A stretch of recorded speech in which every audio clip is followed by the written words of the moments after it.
नमस्कार दोस्तों, आप सबों का एक बार फिर से आपके अपने YouTube चैनल ऑन माइंड पे बहुत बहुत स्वागत है। और आज मैं लेकर आया हूँ क्लास 7th विषय विज्ञान साइंस का अध्याय 2 जिसका नाम है प्राणियों में पोषण। तो इस वीडियो में इस चैप्टर के किन किन टॉपिक्स को हम डिस्कस करने वाले हैं, तो सबसे पहले उसे देख लेते हैं। तो विषय यानी कि टॉपिक्स, तो सबसे पहला टॉपिक्स हमारा रहेगा परिचय यानी कि इंट्रोडक्शन। और यहाँ सबसे पहले हम लोग पोषण के बारे में जानेंगे और फिर पाचन के बारे में जानेंगे कि आखिर ये पोषण और पाचन ये क्या होते हैं।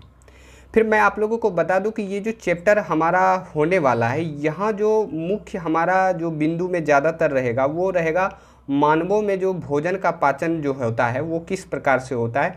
तो उसे जो हम लोग हैं उसे हम लोग ज़्यादातर जो है वो देखने वाले हैं। तो दूसरा जो टॉपिक्स हमारा रहेगा वो रहेगा मानव में पाचन। और मानव में पाचन जो होगा वो कई चरणों से गुजरते हुए जो है मानव में भोजन का जो है वो पाचन होता है, जिसे हम लोग आहार नाल बोलते हैं। तो यहाँ हम लोग कई आहार नाल के बारे में भी जानेंगे, जिसमें हमारा पहला आएगा मुख गुहिका। और मुख गुहिका में भी 3 भाग होते हैं, जिसके अंतर्गत हम लोग यहाँ दांत, जीभ और लार ग्रंथि के बारे में भी जानेंगे। दूसरा हमारा रहेगा ग्रसिका या ग्रासनली। और तीसरा हमारा रहेगा आमाशय। चौथा हमारा रहेगा क्षुद्रांत, जिसे छोटी आंत भी कहा जाता है। और यहाँ हम लोग यकृत और अग्न्याशय इसे भी पढ़ने वाले हैं।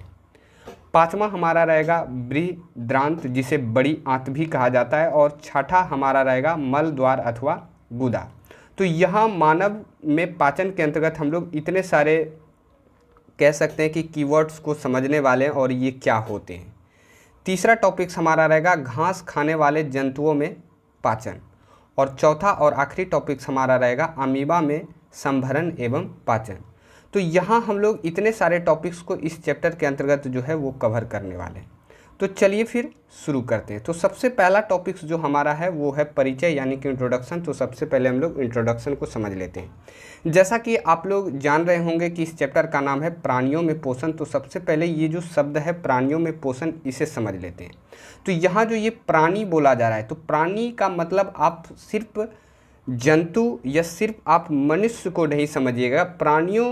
प्राणी शब्द से जो है वो जंतु और मनुष्य इन दोनों को जो है वो बताया जाता है। तो यहाँ हम लोग दोनों आप समझिएगा कि प्राणी यानी कि जंतु और मानव इन मनुष्य को भी यहाँ जो है वो बताया जा रहा है। तो प्राणियों में पोषण यानी कि यहाँ हम लोग को ये समझ में आ रहा है कि किस प्रकार से मनुष्य और जानवरों में किस प्रकार से वो अपना पोषण जो है वो भोजन के माध्यम से करते हैं। तो उसे हम लोग यहाँ विस्तार से समझने वाले हैं। और सबसे पहले हम लोग मनुष्य जो है अपना भोजन करके किस प्रकार से अपना पोषण करते हैं, और फिर हम लोग जानवरों के बारे में भी जानेंगे। तो सबसे पहले ये जो पोषण शब्द है इसे समझ लेते हैं। वैसे हमने इसे पिछले अध्याय में बताया भी था, लेकिन आप लोगों ने नहीं भी देखा है तो आप लोग यहाँ गौर फरमाइएगा और पोषण को यहाँ हम लोग सबसे पहले समझते हैं। आप लोग जानते होंगे कि सभी जो जीव होते हैं वो भोजन करते हैं, क्योंकि सभी जीवों को भोजन चाहिए होता है, क्योंकि बिना भोजन तो कोई जीव जो है वो जिंदा रह ही नहीं सकता। तो सभी जीवों को जो है वो भोजन चाहिए होता है।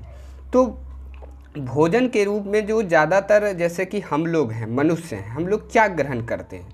जैसे कि भोजन के रूप में हम लोग चावल, दाल और फल इन सभी चीज़ों को जो है वो लेते हैं, यानी कि मुंह से जो है वो खाते हैं और वो हमारा धीरे धीरे जो है वो अंदर जाता है। तो ये जो भोजन के रूप में हम लोग चावल, दाल और फल ये सारी चीज़ें जो खाते हैं, इसमें जो है कुछ भोजन के घटक होते हैं जिसे हम लोग पोषक पदार्थ कहते हैं या पोषक तत्व कहते हैं, जिसमें हमारा कार्बोहाइड्रेट, प्रोटीन, वसा, विटामिन, खनिज लवण ये सारे चीज़ जो है वो भोजन के माध्यम से हमारे शरीर को मिलते हैं, जिसे हम लोग क्या कहते हैं, पोषक तत्व या पोषक पदार्थ कहते हैं। अब इन्हीं पोषक पदार्थों से हमारे शरीर का क्या होता है, पोषण होता है। तो आप यहाँ शायद समझ पा रहे होंगे किस तरह से मैंने आपको पीछे से जो है वो कनेक्ट करने की कोशिश की है कि किस प्रकार से हम लोग भोजन करते हैं। वैसे तो हम लोग कभी इस पर कभी गौर करके आपने यदि सोचा होगा तो शायद आप समझ पा रहे होंगे अच्छे से। नहीं भी सोचा है तो एक बार आप ज़रूर सोचिएगा कि भोजन के रूप में चावल, दाल, फल ये सारी चीज़ें जो खाते हैं, तो उससे हमारे शरीर को भोजन में जो घटक पाया जाता है वो चीज़ें हमारे शरीर को मिलती है। और वो घटक क्या होता है, तो कार्बोहाइड्रेट, प्रोटीन, वसा, विटामिन, खनिज लवण, अलग अलग भोजनों में ये सारे घटक जो है वो अलग अलग रूप से पाए जाते हैं और इसी को पोषक पदार्थ कहा जाता है या पोषक तत्व भी कहा जाता है। और इसी से हमारे शरीर का क्या होता है, पोषण होता है। तो पोषक और पोषण में अंतर है, तो आप यहाँ समझ भी पा रहे होंगे। तो वैसे देखा जाए तो पोषण किसे कहेंगे, यानी कि प्राणियों द्वारा भोजन ग्रहण करने एवं इसके उपयोग की विधि को हम लोग क्या कहते हैं, पोषण कहते हैं। तो अब आप लोगों के मन में एक सवाल आना चाहिए कि आखिर शरीर का पोषण होना क्यों ज़रूरी है। तो मैं आप लोगों को बता दूं कि पोषण से क्या क्या फ़ायदे होते हैं।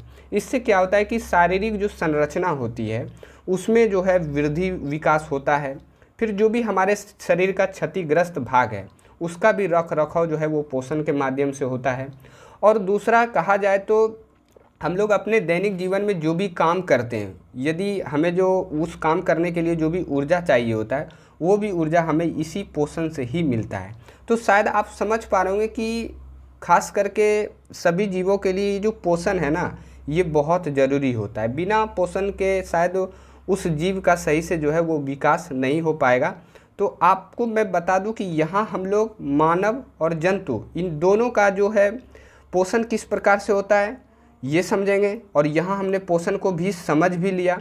तो ये पोषण जो है वो आखिर कैसे होता है, तो इसके पीछे भी हम लोग डेप्थ में जाएं तो इसके पीछे भी बहुत सारी चीज़ें होती है, और उसके बाद जो है हमारे शरीर का पोषण जो है वो हो पाता है।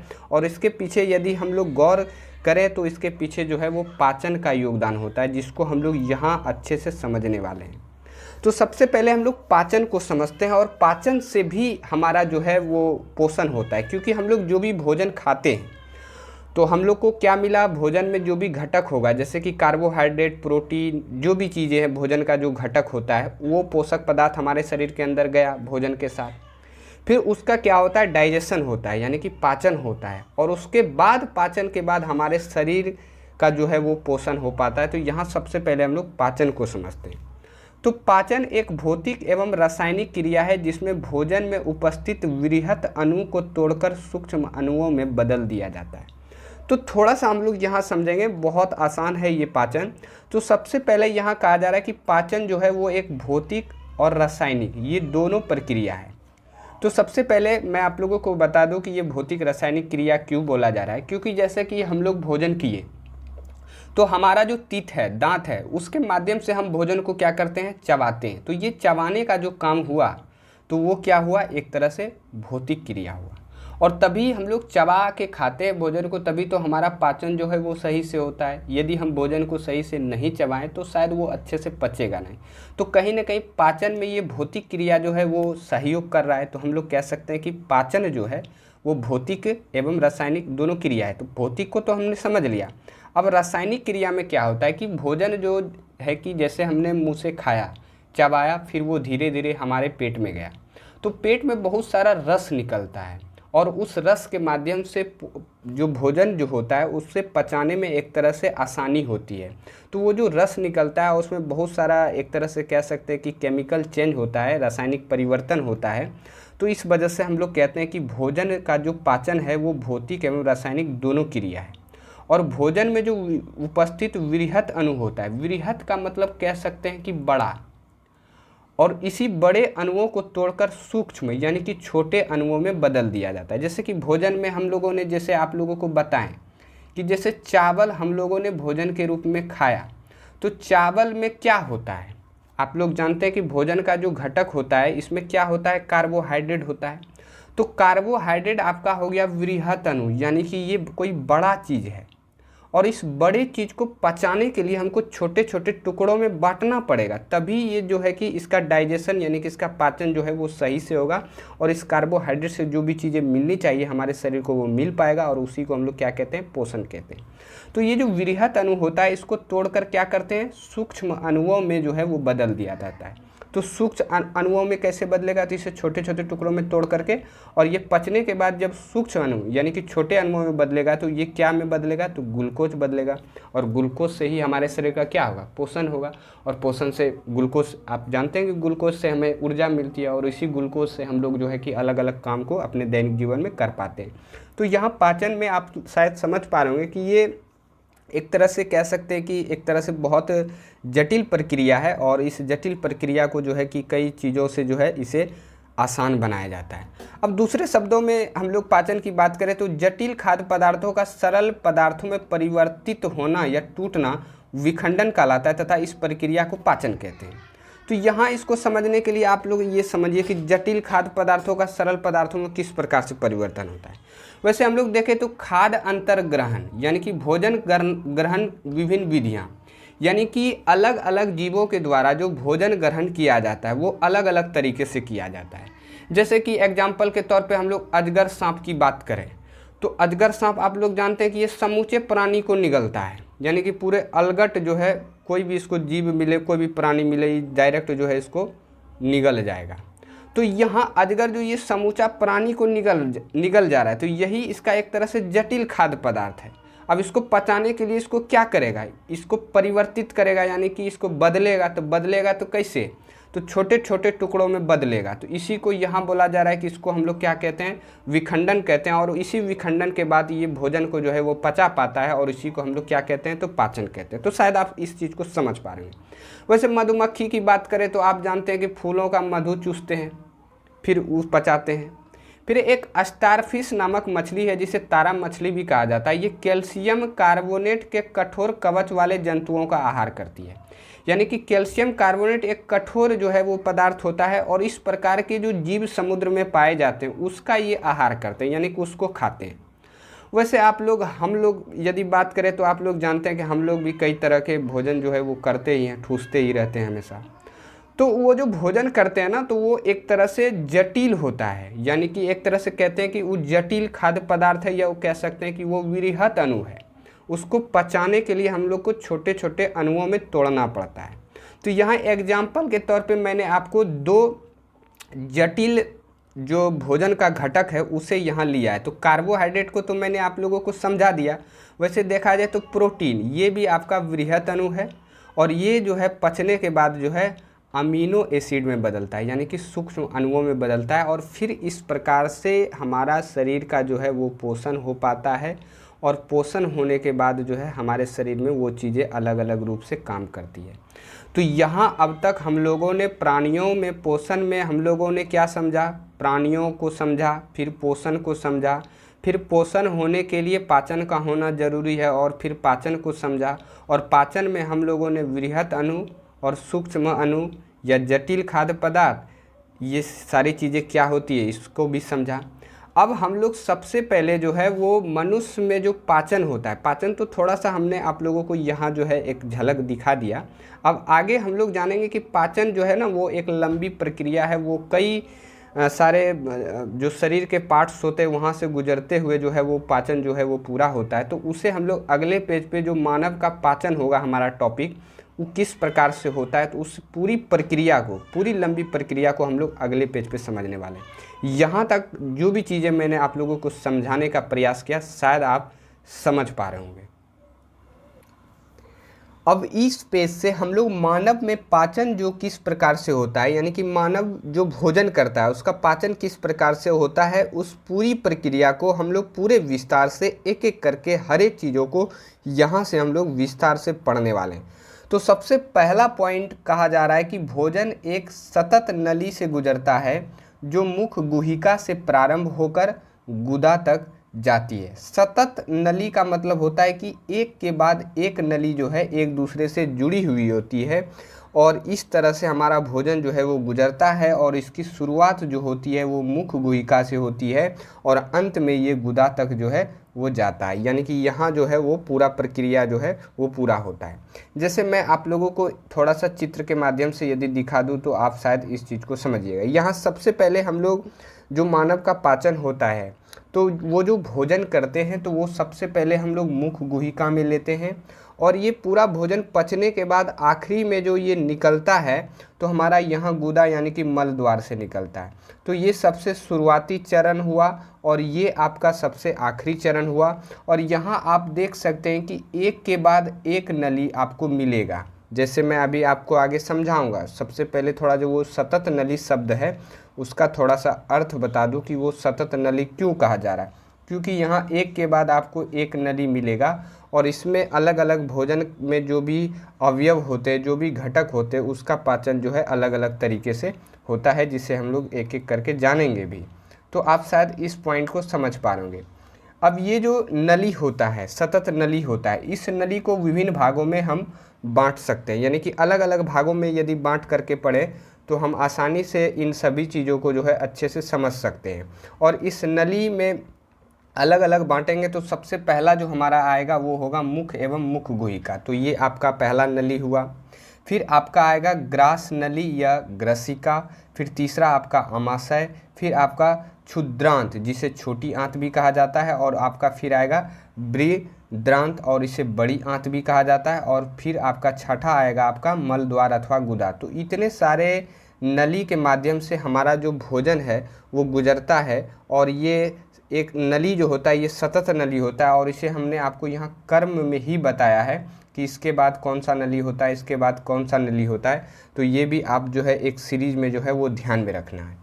तो यहाँ आपको ये सभी भाग मिलकर आहार नाल या पाचन नली का निर्माण करते हैं। अब ये जो आपको इतने सारे नाम मैंने बताए, ये सभी जो हैं ये सभी मिलकर जो है वो आहार नाल या पाचन नली का निर्माण करते हैं। इसे मैं आपको चित्र के माध्यम से अच्छे से समझाता हूँ। सबसे पहले आप लोग देखिए कि यहाँ ये सभी मिलकर किसका निर्माण कर रहे हैं, तो आहार नाल का निर्माण कर रहे हैं। आहार का मतलब क्या होता है, भोजन को ही हम लोग क्या बोलते हैं, आहार बोलते हैं। तो ये भोजन जो हम लोग करते हैं तो यही सतत नली के माध्यम से गुजरता है, तो इसलिए हम इसको क्या बोलते हैं, आहार नली बोलते हैं। इस तरह से पाइप के तरह इस तरह से आप यहाँ देख सकते हैं, तो इसलिए इसको नली बोला जाता है। और इसी नली में हमारा भोजन भी पचता है, तो इसलिए हम इसे पाचन नली भी कह सकते हैं। तो यहाँ तक आप क्लियर होंगे, इसमें आपको कोई दिक्कत तो नहीं होना चाहिए। अब आप लोगों को ध्यान में ये रखना है कि आखिर भोजन जो हम लोग लेते हैं और आखिर तक में कहाँ जाता है, तो ये तो मैंने आपको समझा ही दिया। अब ये जो सतत नली होता है, इस नली को एक एक करके देखते हैं कि पहले हमने भोजन लिया, फिर वहाँ से बाद कौन सी नली में भोजन जाता है। तो ये सीक्वेंस आपको ध्यान में रखना है, और कितने सारे नाम जो अलग अलग हैं वो उनका नाम क्या क्या है और वो कहाँ मौजूद है, इसे हम लोग इस चित्र के माध्यम से समझते हैं। तो सबसे पहला जो हम लोग भोजन लेते हैं तो मुख में लेते हैं, तो पहला हमारा आता है मुख एवं मुख गुहिका। ये आपका पहला जो है वो नली हुआ। यहाँ से फिर भोजन जो है आपका धीरे धीरे आगे बढ़ता है। ये जो लार ग्रंथि है ये अलग चीज़ है, इसे मैं आपको अलग सेपरेट में बताऊंगा। यहाँ पहले हम लोग आहार नली के बारे में समझ लेते हैं। तो यहाँ से इस नली के माध्यम से हमारा भोजन जो है वो आगे बढ़ता है, और फिर ये कहाँ जाता है, तो ग्रसिका में जाता है। तो शुरू में हम लोग जब भोजन करेंगे तो वो कहाँ से करेंगे, मुख या मुख गुहिका से। फिर ये भोजन कहाँ जाएगा, तो ग्रसिका में जाएगा। ये सीक्वेंस आपको ध्यान में रखना है, किसके बाद कहाँ जा रहा है। फिर ये भोजन धीरे धीरे आगे बढ़ेगा और ये कहाँ जाएगा, फिर आपका आमाशय में जाएगा।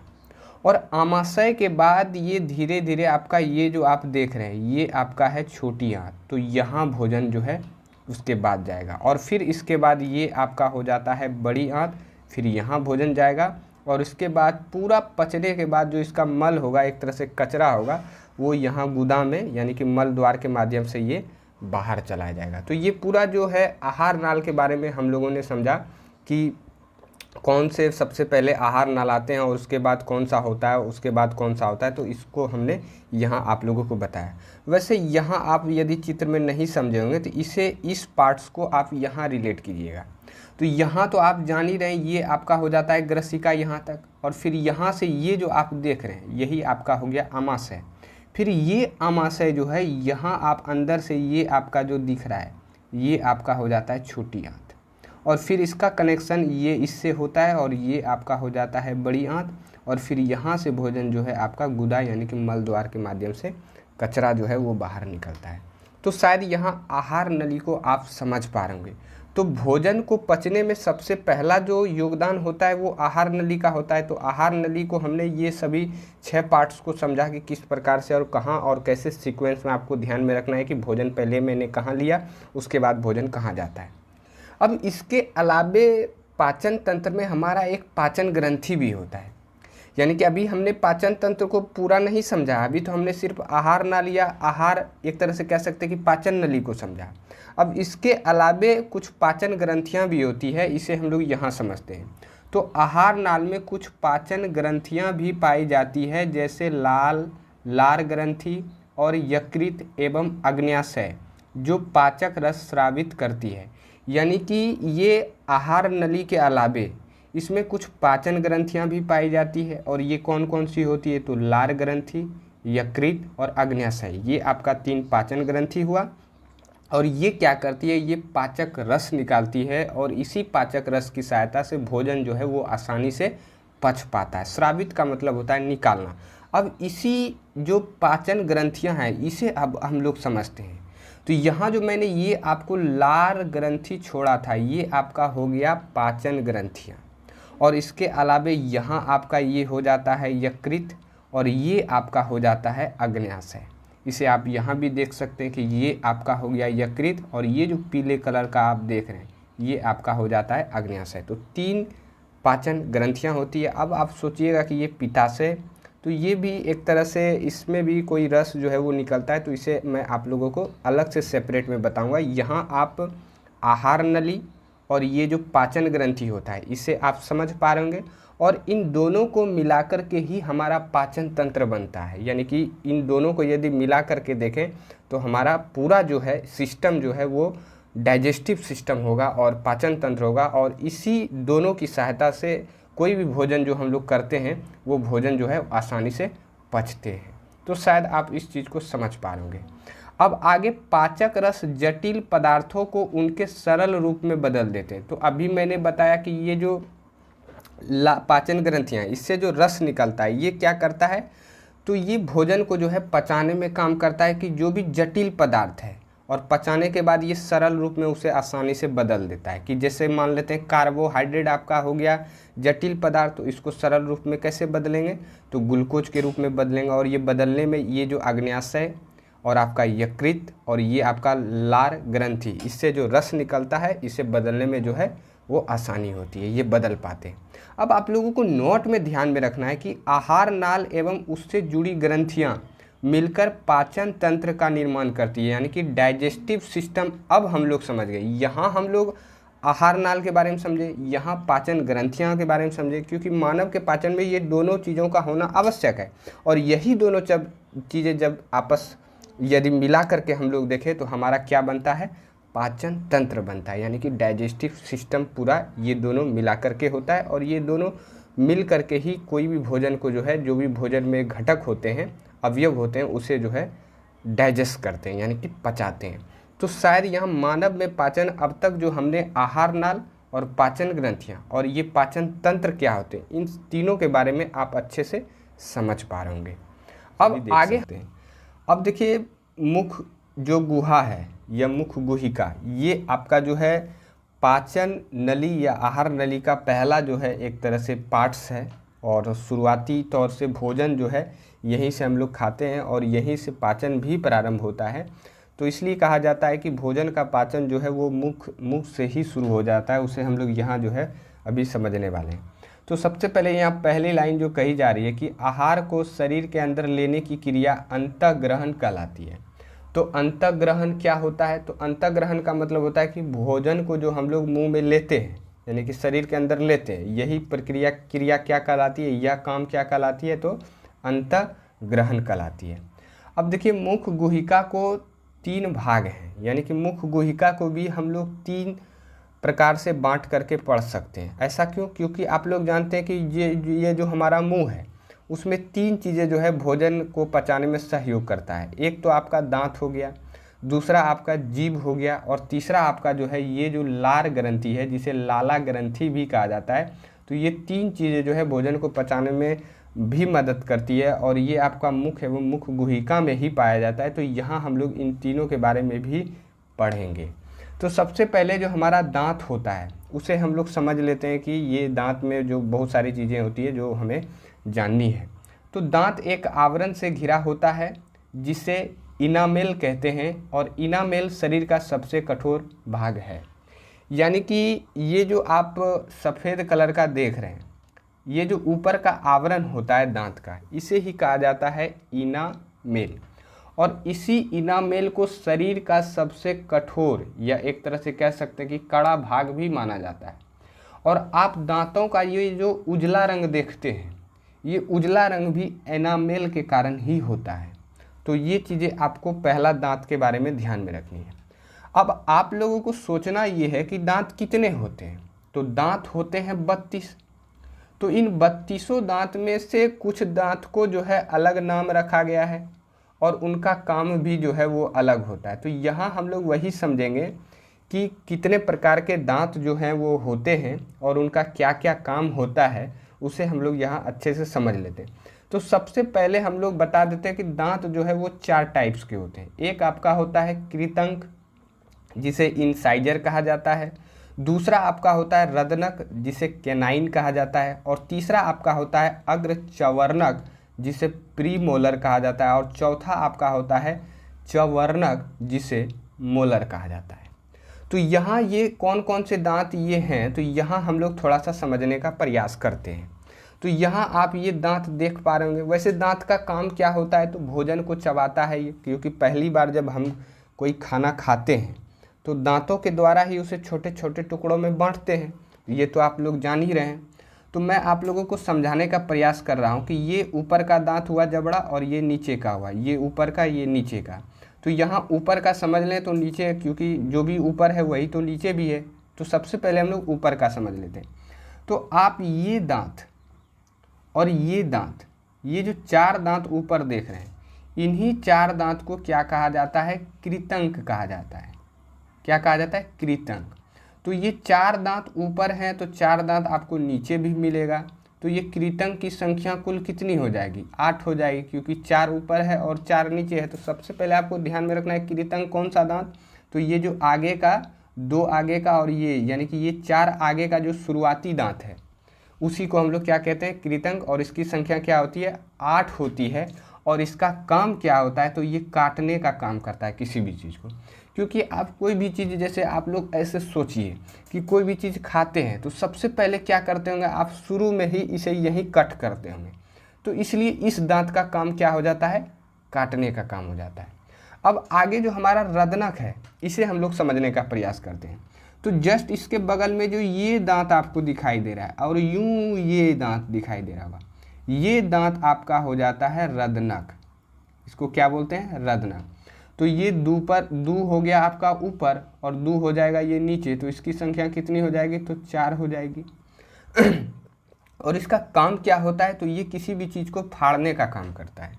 कि जैसे साइड में आप लोगों को कोई चीज़ फाड़ना हो, जैसे आप गन्ना ले लें या आप कोई भी छिलका ले लें, तो आप, या सेब वेब जो है उसको आपको फाड़ना रहता है, तो आप इस जगह साइड में आप कट इस तरह से करके फाड़ते होंगे।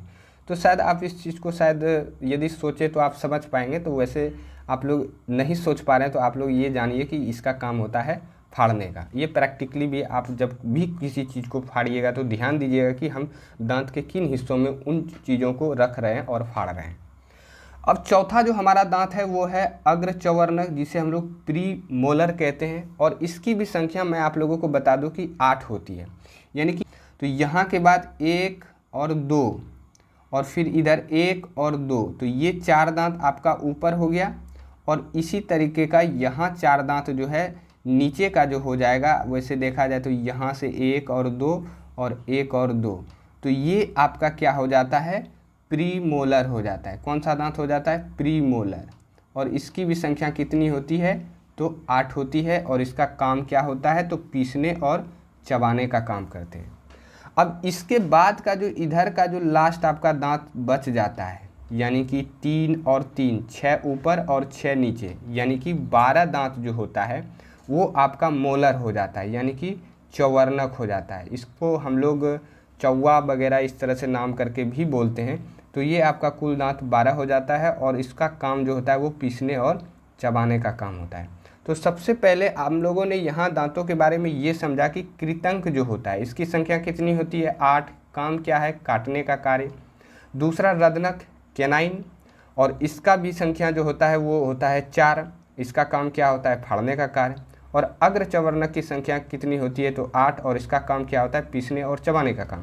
क्योंकि आप कोई भी चीज़ को जैसे शुरू में कट किए या फाड़ें और फिर अंदर लेने के बाद इन्हीं सभी दांतों से क्या करते हैं, हम उसे पीसते हैं और फिर जो है उन चीज़ों को हम लोग अंदर लेते हैं।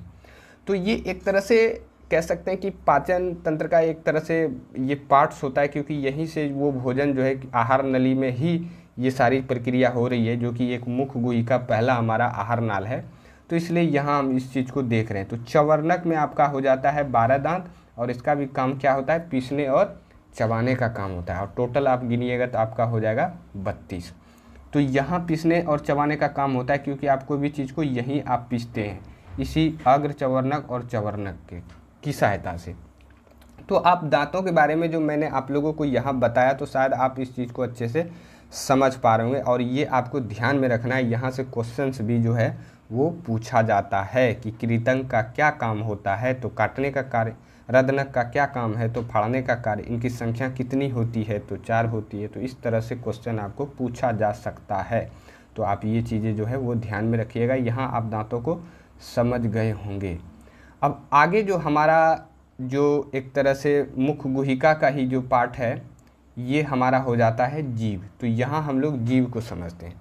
तो जीभ के सतह पर स्वाद ग्रंथियाँ पाई जाती है, जिससे विभिन्न प्रकार के स्वाद का पता चलता है। आप लोग जानते होंगे कि हम लोग कोई भी भोजन लेते हैं तो मीठा होता है, तो खट से पता कर लेते हैं कि मीठा है, खट्टा है, नमकीन है, ये है, वो है। तो इस किसकी सहायता से ये चीज़ें कर पाते, तो जीभ की सहायता से हम इन चीज़ों का पता जो है वो करते हैं। क्यों? क्योंकि जीभ पे जो है वो स्वाद ग्रंथियाँ पाई जाती है, इसलिए हम स्वाद का पता कर पाते हैं।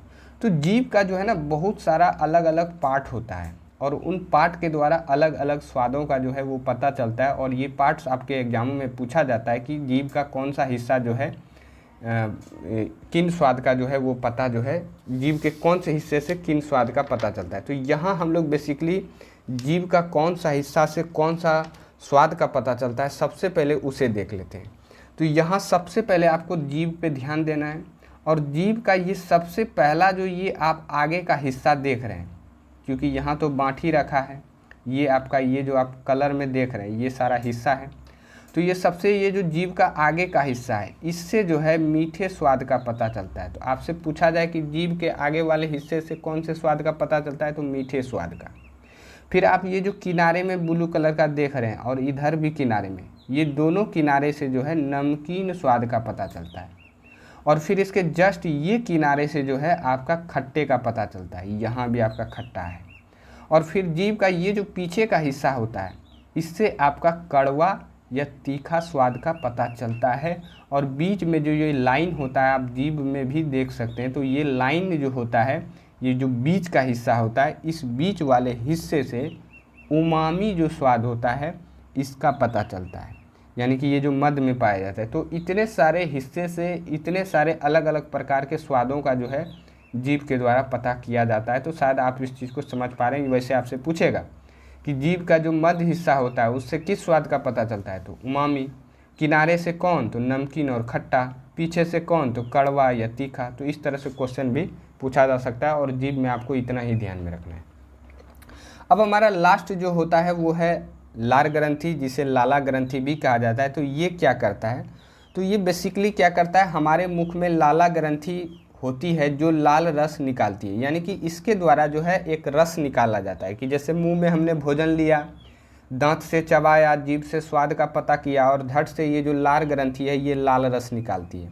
और फिर सब ये मिक्सचर होने के बाद लाल रस चावल के मंड, स्टार्च जिसे हम लोग कार्बोहाइड्रेट कहते हैं, को शर्करा, शुगर, ग्लूकोज में बदल देता है। जैसे कि मैंने आप लोगों को पहले ही बताया कि भोजन जो है, ये जो रस होता है, ये भोजन को क्या करता है, पचाने में सहयोग करता है।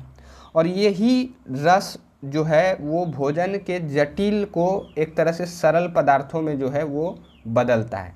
जैसे कि यहाँ लाल रस जो है मुंह में ही निकाला गया, यानी कि मुख गुहिका में ही, क्योंकि लाल ग्रंथि पाया जाता है, और लाल ग्रंथि से ही आपका लाल रस निकला। और लाल रस निकलने के बाद आप जैसे ही कोई भी चीज़ खाएं, जैसे कि आप मान लेते हैं कि चावल खाएं, क्योंकि चावल में क्या होता है, कार्बोहाइड्रेट होता है। तो जैसे ही आप लोग चावल मुंह में खाइएगा तो मुंह में जो लाल ग्रंथियां हैं वो लाल रस निकालेगी, और इस चावल को क्या करेगा, यानी कि इस चावल के कार्बोहाइड्रेट को क्या करेगा, सरल रूप में बदल देगा, यानी कि ग्लूकोज में बदल देगा। इसलिए कहा जाता है कि पाचन की शुरुआत जो है वो मुख से ही हो जाती है, क्योंकि कार्बोहाइड्रेट का पाचन आप देख रहे हैं कि मुंह में ही हो जा रहा है। क्योंकि कैसे, क्योंकि ये जो आप देखिए, सबसे पहले ये जो मंड और स्टार्च है, ये दोनों कार्बोहाइड्रेट का ही रूप है, इसलिए यहाँ मैंने ब्रैकेट में आपको कार्बोहाइड्रेट कर दिया। और ये जो ग्लूकोज है, ग्लूकोज को ही शर्करा भी कहा जाता है, या ग्लूकोज बोले तो आपको कन्फ्यूज नहीं होना है, दोनों एक ही चीज़ है। तो तो जैसे ही यहाँ आप देख रहे हैं कि कार्बोहाइड्रेट का पाचन किस प्रकार से मुंह में ही हो रहा है, लाल रस के माध्यम से। और ये लाल रस कहाँ से निकल रहा है, तो लाल ग्रंथि से निकल रहा है। और इस प्रकार से भोजन जो है हमारा, कार्बोहाइड्रेट जो है वो जटिल से सरल, जटिल हुआ आपका कार्बोहाइड्रेट और सरल में आपका हो गया ग्लूकोज, इस तरह से बदल गया और हमें ऊर्जा मिल जाती है। तो आप देख रहे हैं किस तरह से ये सभी जो है वो भोजन को पचाने में सहयोग कर रहे हैं। तो शायद आप यहाँ जो मुख गुहिका के बारे में हमने आपको जितनी भी सारी चीज़ें बताई वो आप समझ पा रहे होंगे।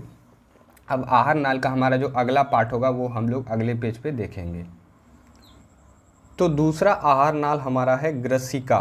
तो अब हम लोग यहाँ ग्रसिका के बारे में जानेंगे। तो सबसे पहले मुख से निगला हुआ भोजन ग्रसिका में जाता है। जैसा कि आप यहाँ देख सकते हैं कि यहाँ से हम लोग जो है कि भोजन को ग्रहण करते हैं और यहाँ से इसके बाद जो है भोजन जो है दूसरा जो हमारा आहार नाल का जो पार्ट है वो ग्रसिका है और इसके बाद जो है भोजन वो यहीं आता है। तो ये सीक्वेंस भी आप ध्यान में रख सकते हैं कि मुख गुहिका के बाद जो है भोजन वो कहाँ जाता है, तो वो ग्रसिका में जाता है। तो इस पॉइंट को आप समझ पा रहे होंगे। अब ग्रसिका गले एवं वक्ष, वक्ष को ही छाती बोला जाता है, से होती हुई जाती है। यानी कि यहाँ बताया जा रहा है कि ये जो आपका गला है और इस जगह आपका जो है वो छाती होता है। तो यानी कि बताया जा रहा है कि इतने सारे पार्ट्स के बीच जो है यहीं से यहाँ तक का जो हिस्सा होता है उसे हम लोग ग्रसिका बोलते हैं। यानी कि यहीं से ये जो है ग्रसिका जो है वो गुजरती है। यानी कि एक तरह से बताया जा रहा है कि कहाँ तक का जो है वो ग्रसिका होता है। तो इस पॉइंट को भी आप समझ पा रहे हैं। अब ग्रसिका की भित्ति के संकुचन या सिकुड़न से भोजन नीचे की ओर सरकता जाता है। यानी कि जैसे हम लोग मुंह से भोजन को लिए और यहाँ से भोजन जो है वो ग्रसिका में आया और ग्रसिका से फिर जो है वो संकुचन या सिकुड़न के माध्यम से, इस माध्यम से फिर जो भोजन जो है वो धीरे धीरे नीचे सरकता है, यानी कि नीचे आता है और फिर अगला जो हमारा आहार नाल का पार्ट होता है उसमें भोजन जो है वो प्रवेश करता है। संकुचन या सिकुड़न, इसका मतलब ये होता है कि जैसे ये पाइप जो आप देख रहे हैं ये कभी एक तरह से फूलेगा तो कभी पचकेगा, कभी फूलेगा कभी पचकेगा, और इसी फूलना और पचकने की प्रक्रिया को संकुचन या सिकुड़न कहते हैं। वैसे देखा जाए तो वास्तव में संपूर्ण आहार नाल ही संकुचित होती रहती है तथा यही गति भोजन को नीचे की ओर जो है वो धकेलते रहती है। तो आप सिर्फ ये मत समझिएगा कि ग्रसिका में ही ये चीज़ें होती हैं। अब आगे बताया जा रहा है कि कभी कभी हमारा आमाशय खाए हुए भोजन को स्वीकार नहीं करता, फलस्वरूप वमन या उल्टी द्वारा उसे बाहर निकाल दिया जाता है। अब भोजन हम लोगों ने मुंह से किया, मुंह के बाद ग्रसिका में आया और ग्रसिका के बाद जो दूसरा आहार नाल जो होता है हमारा वो होता है आमाशय। यानी कि ग्रसिका के बाद जो भोजन है वो आमाशय में जाता है। तो कभी कभी क्या होता है कि हम लोग ज़्यादा ठूस लेते हैं, तो ज़्यादा ठूस लेने के बाद क्या होता है कि आमाशय जो है ना वो एक्सेप्ट नहीं करता है, भोजन को स्वीकार नहीं करता है और इस वजह से कभी कभी क्या होता है भोजन जो है वो नीचे आने की वजह, नीचे न आने की वजह ये और ऊपरे और ये भोजन जो है वो चला जाता है। तो ऊपर जाने के बाद ये क्या होगा, आपका वमन हो जाएगा, उल्टी हो जाएगा। तो इस तरह से उल्टियाँ वगैरह जो है वो होती है। तो आप लोग थोड़ा सा कम खाइएगा, ज़्यादा खाने के बाद ये हाल आपका हो सकता है। तो आप शायद इस चीज़ को समझ पा रहे होंगे। अब अगला जो हमारा आहार नाल है वो है आमाशय, क्योंकि मैंने अभी बताया कि ग्रसिका के बाद भोजन कहाँ जाता है, तो आमाशय में जाता है। अब आमाशय मोटी भित्ति वाली एक थैली नुमा संरचना है। तो सबसे पहले हम लोग आमाशय जो है उसको समझ लेते हैं कि ये किस तरीके का होता है। तो यहाँ आप देख सकते हैं कि ये मोटी थैली जैसी ये एक तरह से संरचना होती है और इसी को हम लोग क्या कहते हैं, आमाशय कहते हैं। तो शायद आप आमाशय को देख लिए और आमाशय को समझ भी पा रहे होंगे। अब अगला है कि इसकी आकृति चपटा एवं अंग्रेजी के अक्षर जे के जैसा होता है। तो ये आप ध्यान में रखिएगा कि इसकी आकृति जो है वो कैसी होती है। तो ये आप देख सकते हैं ये इस तरह से चपटा होता है और अंग्रेजी के ये कैसे होता है, तो जे जैसा होता है। ऊपर से आप देखेंगे जैसे यहाँ इस चित्र के माध्यम से समझे तो इस तरह से ये जे जैसा होता है। तो शायद आप इस चीज़ को समझ पा रहे हो। ये छोटा छोटा पॉइंट है जो आमाशय के बारे में बताई जा रही है। यह आहार नाल का सबसे चौड़ा भाग है। ये थोड़ा सा इम्पोर्टेंट पॉइंट हो जाता है कि आप लोग ध्यान में रखिएगा कि आहार नाल का सबसे चौड़ा भाग कौन सा होता है, तो ये आमाशय होता है। यह एक और ग्रसिका से खाद्य पदार्थ ग्रहण करता है। यहाँ ग्रहण जो है लग रहा है छूट गया है, तो आप लोग ध्यान रखिएगा कि एक और खाद्य पदार्थ जो है वो ग्रसिका से ये ग्रहण करता है, तथा दूसरी और ये क्षुद्रांत यानी कि छोटी आंत में खुलता है। यानी कि यहाँ ये कहा जा रहा है कि आमाशय जो होता है एक तरह से ये जो ग्रसिका है यहाँ से जो भोजन आता है ये इसको प्राप्त करता है, और दूसरी और ये भोजन फिर कहाँ जाता है, तो ये छोटी आंत में जाता है। तो वही बताया जा रहा है कि एक ऊपर से जो ये ग्रसिका से ये भोजन ग्रहण करता है यानी कि लेता है, और दूसरी और उस भोजन को ये कहाँ छोड़ता है, तो ये आपका छोटी आंत में छोड़ता है। तो आप देख रहे हैं कि मुख गुहिका से भोजन आता है ग्रसिका में, और ग्रसिका से आता है आमाशय में, और आमाशय से बाद कहाँ जा रहा है भोजन, तो छोटी आंत में जा रहा है। तो ये आप ध्यान में रखिएगा सीक्वेंस में। अब आमाशय के आंतरिक सतह में अश्लेष्मल और हाइड्रोक्लोरिक अम्ल तथा पाचक रस निकालती है। तो मैं आप लोगों को बता दूं कि आमाशय का जो थैली होता है यानी कि उसके अंदर जो है एक तरह से 3 तरह की चीज़ें पाई जाती है। एक आपका होता है अश्लेष्मल जिसे म्यूकस बोला जाता है, और दूसरा आपका होता है हाइड्रोक्लोरिक अम्ल जिसे HCl बोला जाता है, और तीसरा आपका पाचक रस भी जो है वो निकलता है। और इन तीनों का जो है वो अलग अलग काम होता है। तो सबसे पहले ये जो म्यूकस होता है, अश्लेष्मल जो होता है, इसका काम क्या होता है, तो ये आमाशय के आंतरिक सतह को सुरक्षा प्रदान करता है। यानी कि आमाशय जो इस तरह का होता है तो इसका जो आंतरिक सतह होता है इसको ये सुरक्षा प्रदान करता है, ताकि किसी भी हानिकारक बैक्टीरिया से इस सतह को जो है वो हार्म ना पहुँचे, यानी कि कोई तरह का उसके दिक्कत ना हो, तो उससे जो है ये म्यूकस जो है वो बचाता है।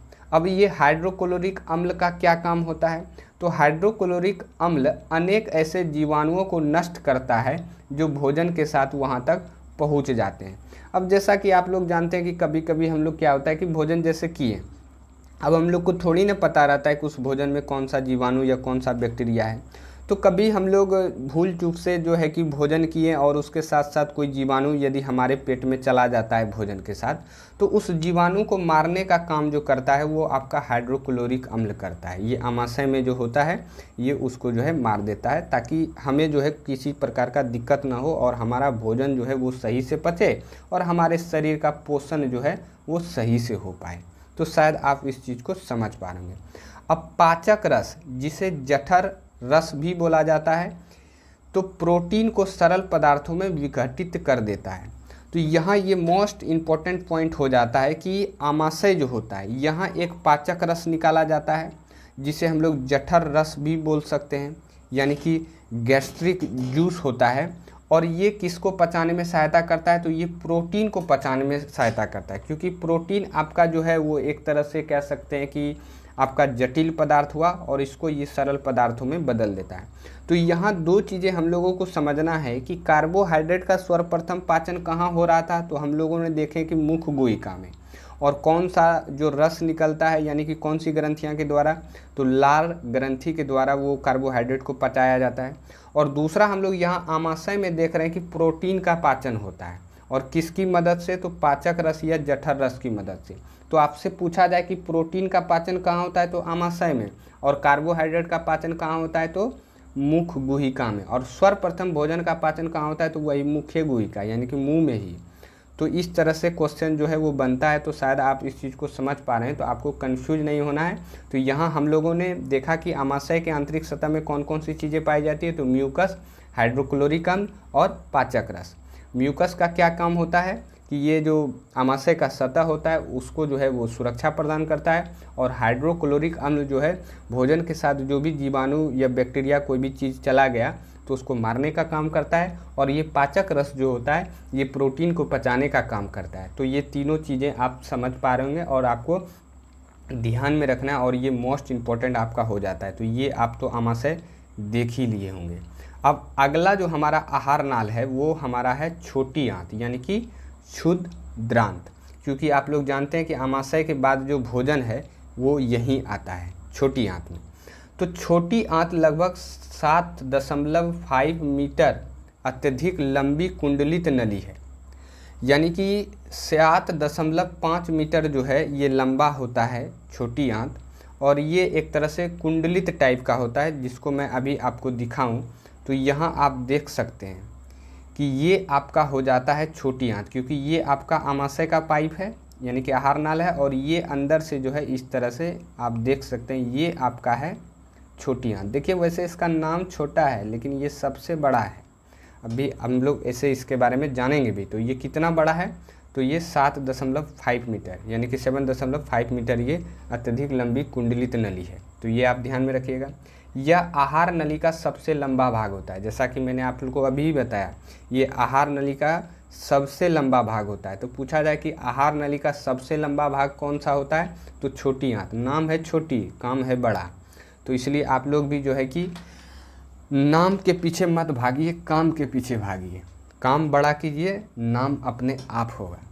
अब अगला हमारा है छोटी आंत की भित्ति से कुछ रस जो है वो निकलता है। यानी कि छोटी आंत जो होता है इसकी जो भित्ति होती है, यानी कि एक तरह से कहें तो ये आप देख सकते हैं ये जो छोटी आंत है, तो इसके अंदर का जो हिस्सा है वहाँ से भी बहुत सारा रस जो है वो निकलता है, और उस रस के माध्यम से कई सारे भोजन को जो है पचाने में सहायता होती है, जैसा कि अभी मैं आप लोगों को बताऊंगा। अब छोटी आंत यकृत एवं अग्न्याशय से निकले रस को प्राप्त करती है। देखिए दो चीज़ यहाँ हम लोग समझ पा रहे हैं। एक तो कि छोटी आंत खुद जो है बहुत सारे रस जो है वो निकालती है, उसके साथ साथ यकृत और ये जो अग्न्याशय होता है, इन दोनों के माध्यम से जो भी रस निकाला जाता है उस रस को भी प्राप्त करता है कौन, छोटी आंत। इसलिए कहा जाता है कि छोटी आंत में जो है ना सर्वाधिक जो है भोजन का पाचन होता है, यानी कि सबसे अधिक भोजन का पाचन जो है आपका छोटी आंत में ही होता है। और यहाँ जो है एक तरह से कह सकते हैं कि अंतिम भोजन का पाचन भी आपका छोटी आंत में ही होता है। अब देखिए ये जो आप पीले कलर का देख रहे हैं ये आपका हो जाता है अग्न्याशय, और ये आपका हो जाता है यकृत, यानी कि आपका हो गया लीवर। और इन दोनों से जो है दो अलग अलग प्रकार का जो रस निकाला जाता है, जिसे हम लोग पाचक रस बोल सकते हैं, क्योंकि यकृत से एक पित्ताशय ये जो थैली है इसमें जो है वो संग्रहित होता है एक रस, और ये पित्ताशय के माध्यम से ये छोटी आंत में जो है वो रस जाता है। और ये जो आमाशय है इससे भी एक रस निकाला जाता है, और ये भी आपका छोटी आंत में आता है, और ये सब मिल करके फिर छोटी आंत में जो है भोजन को पचाने का काम करती है। तो यही यहाँ बताया जा रहा है कि छोटी आंत यकृत एवं अग्न्याशय से निकले रस को प्राप्त करती है, और छोटी आंत में पाचन की सर्वाधिक क्रिया होती है। तो वही आपको मैंने अभी समझाया कि छोटी आंत में पाचन की सर्वाधिक क्रिया होती है, यानी कि सबसे अधिक जो पाचन का काम करता है वो हमारा छोटी आंत ही करता है। तो आप इस चीज़ को भी समझ पा रहेंगे। अब छोटी आंत के दीवार में उंगली के तरह संरचना पाई जाती है जिसे भिलाई कहते हैं। इसके द्वारा पचे हुए भोजन का अवशोषण होता है। जैसा कि मैंने आप लोगों को बताया कि छोटी आंत में ही सबसे अधिक जो है भोजन का पाचन होता है, यानी कि एक तरह से कह सकते हैं कि अंतिम पाचन यहीं होता है।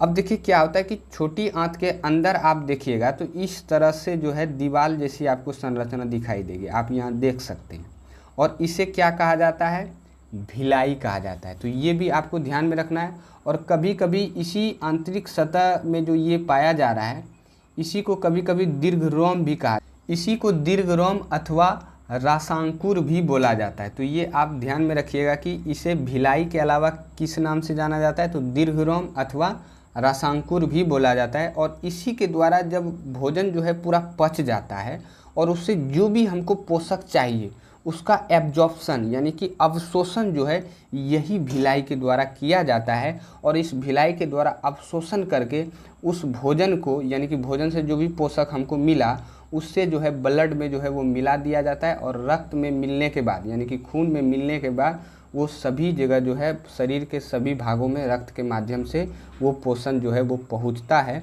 और फिर हमारे शरीर का पोषण होता है। तो ये थोड़ा आप देख रहे हैं कि बड़ी लंबी जो है वो प्रक्रिया है, पोषण ऐसे ही नहीं होता है शरीर का।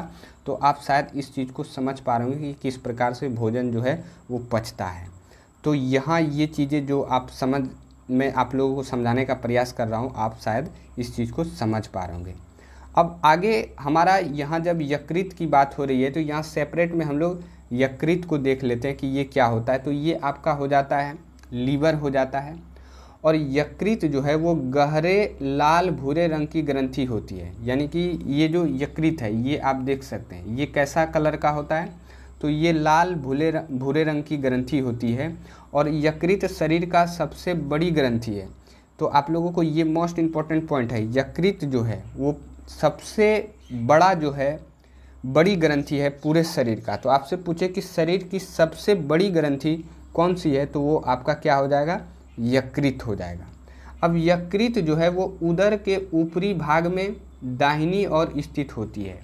तो देखिए सबसे पहले ये जो उदर है एक तरह से इसको हम लोग कह सकते हैं कि पेट है, क्योंकि ये जो आमाशय है इसको भी पेट बोला जाता है।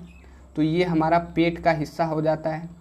और इसी पेट यानी कि इसी उदर के ये किधर है, तो दाहिनी ओर स्थित होता है। तो ये आपको ध्यान में रखना है कि यकृत जो है उदर यानी कि पेट के किस तरफ पाई जाती है, तो ये दाहिनी तरफ पाई जाती है। वैसे देखिए उदर शब्द का प्रयोग इसलिए किया जाता है क्योंकि जब भी पेट में या किसी वस्तु के बीच का जो भाग होता है उसे हम लोग उदर या इस तरह से कह सकते हैं, क्योंकि ये पूरा पेट में पाया जा रहा है।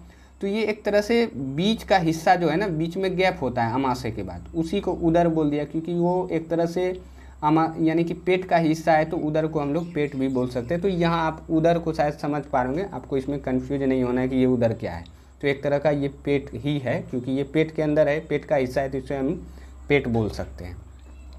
अब यकृत एक पित्त रस निकालती है जो एक थैली में संग्रहित होता रहता है, इसे पित्ताशय कहते हैं।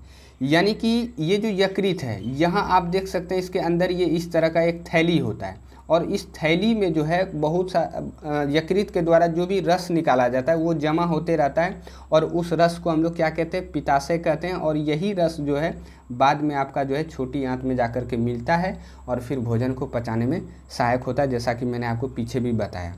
अब पित्त रस जो यहाँ थोड़ा सा टाइपिंग मिस्टेक है, पित्त रस वसा के पाचन में महत्वपूर्ण भूमिका निभाता है।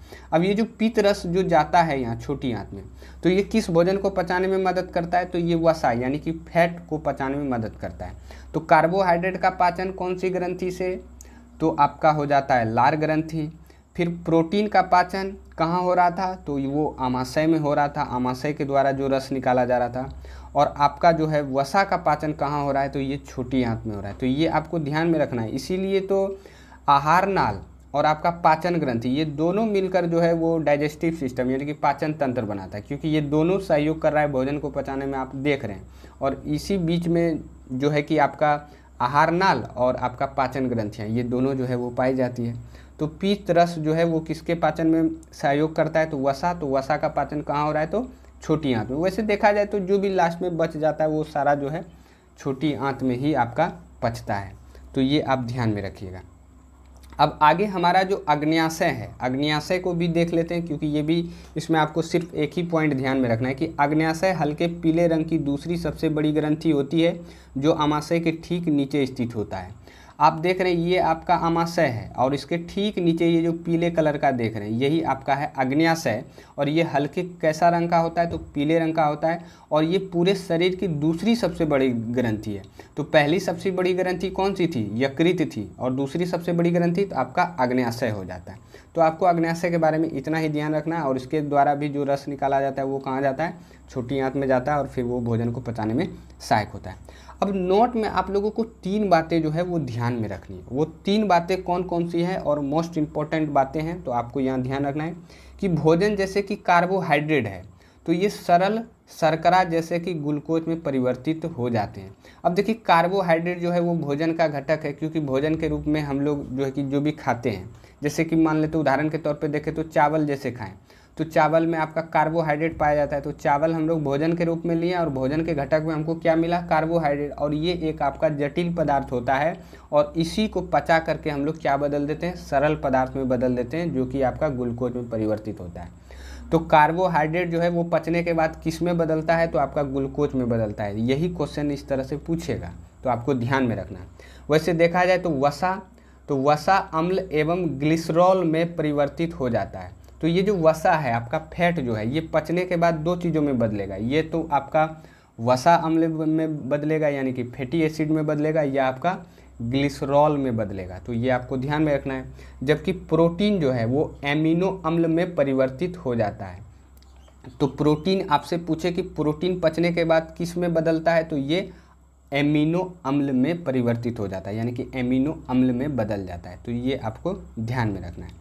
अब हम लोगों ने कहाँ तक जो है, हम लोगों ने आहार नाल के पार्ट्स को देख लिया है। तो ये आमाशय को देख लिया और ये हमने छोटी आंत को भी देख लिया इधर, फिर ये जो पाचन ग्रंथियां हैं, यकृत, अग्न्याशय, इन सबों को देख लिया। अब हमारा बच जाता है बड़ी आंत। तो अब यहाँ क्योंकि पूरा प्रोसेस, पूरा भोजन का पाचन जो है वो हमारा छोटी आंत में हो चुका है। अब यहाँ से जो भी अनपचा भोजन होगा या जो भी अवशेष होगा, जो भी गंदगी होगा, वो धीरे धीरे यहाँ से जो है वो आपका बड़ी आंत में जाएगा और बड़ी आंत से फिर आपका जो है आगे जाएगा। तो इसके बाद भोजन का वह भाग जिसका पाचन नहीं हो पाता अथवा अवशोषण नहीं होता, उसे बड़ी आंत में भेज दिया जाता है। यानी कि छोटी आंत में वैसा भोजन जो अब लग रहा है कि वो पचेगा ही नहीं, वो शरीर से बाहर जाना चाहिए, वो गंदगी होता है, तो उसका अवशोषण तो छोटी आंत करता नहीं है, तो उसको कहाँ भेज देगा, बड़ी आंत में भेज देगा। और फिर बड़ी आंत में भेज देने के बाद फिर बड़ी आंत से भी वो आगे जाता है। अब थोड़ा सा हम लोग आगे, अब हमारा जो लास्ट आहार नाल है वो हमारा हो जाता है बड़ी आंत। वैसे ये लास्ट नहीं है, इसके बाद एक आपका गुदा भी बच जाता है। तो यहाँ बृहदांत को हम लोग देख लेते हैं। तो बड़ी आंत छोटी आंत की अपेक्षा चौड़ी एवं छोटी होती है। तो आप यहाँ देख सकते हैं नाम इसका बड़ा है लेकिन ये है छोटा। तो ये आप देख सकते हैं, ये भले थोड़ा सा चौड़ा होता है लेकिन ये छोटी आंत से लंबा नहीं होता है।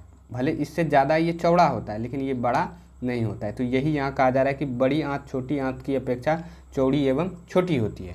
यह लगभग 1.5 मीटर लंबी होती है। तो 1.5 मीटर लंबी होती है आपका बड़ी आंत। बड़ी आंत में पाचन की कोई क्रिया नहीं होती क्योंकि इसके द्वारा किसी भी प्रकार का रस नहीं निकाला जाता। तो आप लोगों को ध्यान में रखना है कि बड़ी आंत में कोई भोजन पचता वचता नहीं है क्योंकि इसके द्वारा एक तो रस निकाला भी नहीं जाता है। तो ये आपको ध्यान में रखना है। तो बड़ी आंत का मुख्य कार्य अनपचे भोजन से जल एवं कुछ लवणों का अवशोषण करना है। जैसा कि मैंने आपको बताया कि छोटी आंत में जो भी भोजन नहीं पचता है तो उसको कहाँ भेज दिया जाता है, तो बड़ी आंत में भेज दिया जाता है।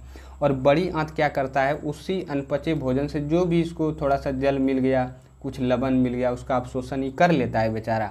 और उसके बाद क्या करता है, ये अनपचे भोजन को और आगे जो है वो भेज देता है। तो ये पचा हुआ अपचित पदार्थ, फिर बचा हुआ अपचित पदार्थ मलाशय में चला जाता है तथा अर्ध ठोस मल के रूप में रहता है। यानी कि यहाँ जो अवशोषण करने के बाद जो भी बचा हुआ जो अपचित पदार्थ होता है, यानी कि एक तरह से कह सकते हैं जो भी गंदगी होता है, वो क्या कर देता है, मलाशय में भेज देता है।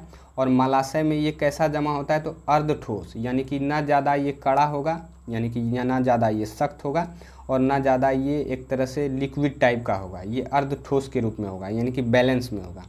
और समय समय पर गुदा द्वारा यह मल बाहर निकाल दिया जाता है, इसे निष्कासन कहते हैं। जैसा कि मैं आप लोगों को चित्र के माध्यम से दिखाना चाहूँ तो ये आपका हो जाता है बड़ी आंत। और यहाँ के बाद जो ये लवण और जल, जो अनपचा भोजन छोटी आंत से इसमें आता है, उसका अवशोषण करके जो वो अनपचा भोजन बच जाता है उसको ये किस में भेज देता है, तो मलाशय में भेज देता है।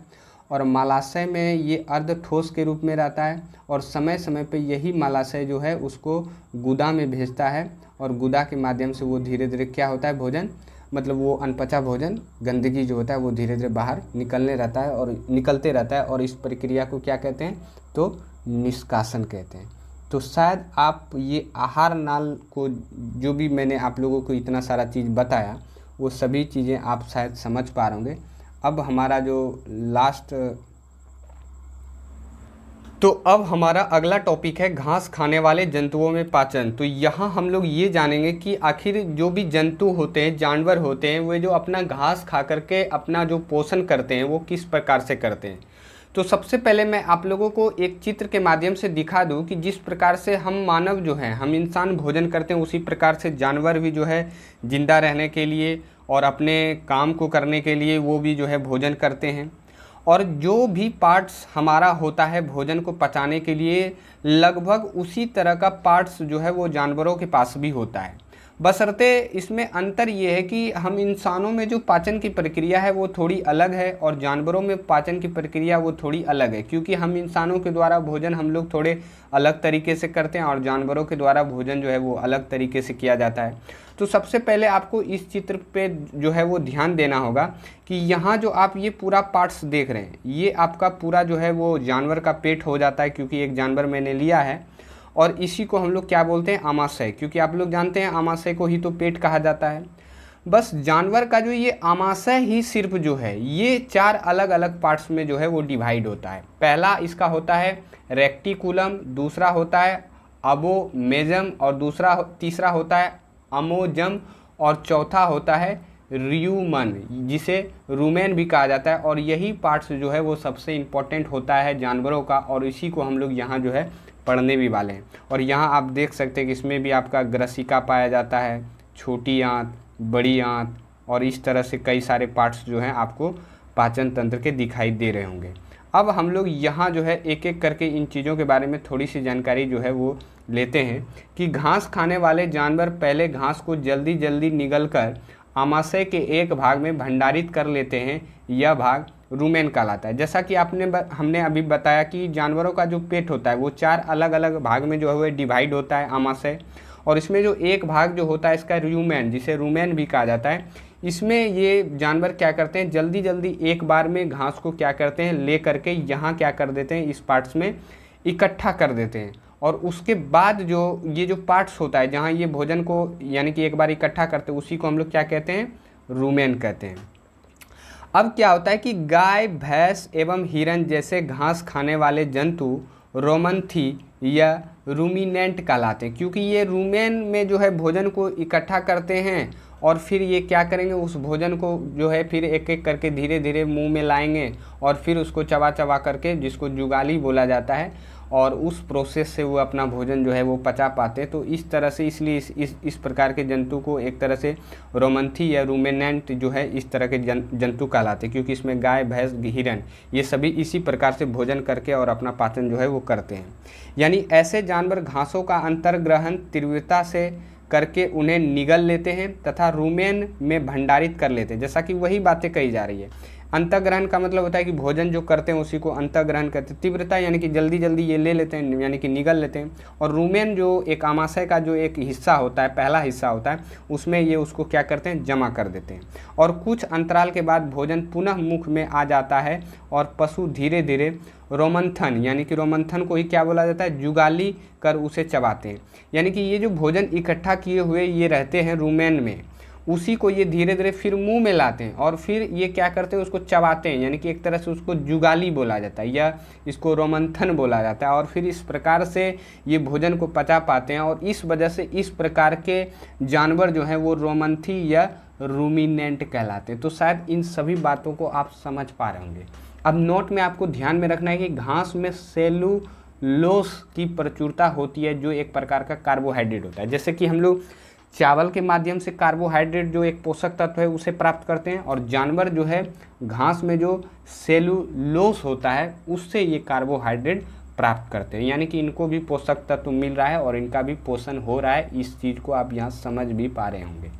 अब इस चैप्टर का हमारा जो आखिरी टॉपिक्स हो जाता है वो है अमीबा में संभरण एवं पाचन। तो इसमें ज़्यादा कुछ आपके एनसीईआरटी में नहीं बताया गया है, तो सिर्फ आपको इसमें ये ध्यान में रखना है, संभरण का मतलब होता है किस प्रकार से ये अपना जो है पोषण करते हैं और किस प्रकार से रहते हैं। तो सबसे पहले अमीबा जलाशयों में पाया जाने वाला एक कोशिकीय जीव है। यानी कि अमीबा जो है वो जल में पाया जाता है और ये एक कोशिकीय जीव है, यानी कि इसमें एक ही कोशिका पाया जाता है और इस एक ही कोशिका से ये सारे काम जो है वो करते हैं। और ये पानी में ही रह करके अपना जो है कि एक तरह से पोषण और जो भी खाना वो वहाँ से प्राप्त करते हैं उसका पाचन जो है इस तरह से करते हैं। तो वो थोड़ी जानकारी जो है यहाँ आपको एनसीईआरटी में बताई गई है। तो ये छोटा सा प्रयास आप लोगों को जैसा भी लगे आप इसके बारे में कमेंट सेक्शन में ज़रूर लिखिएगा। धन्यवाद।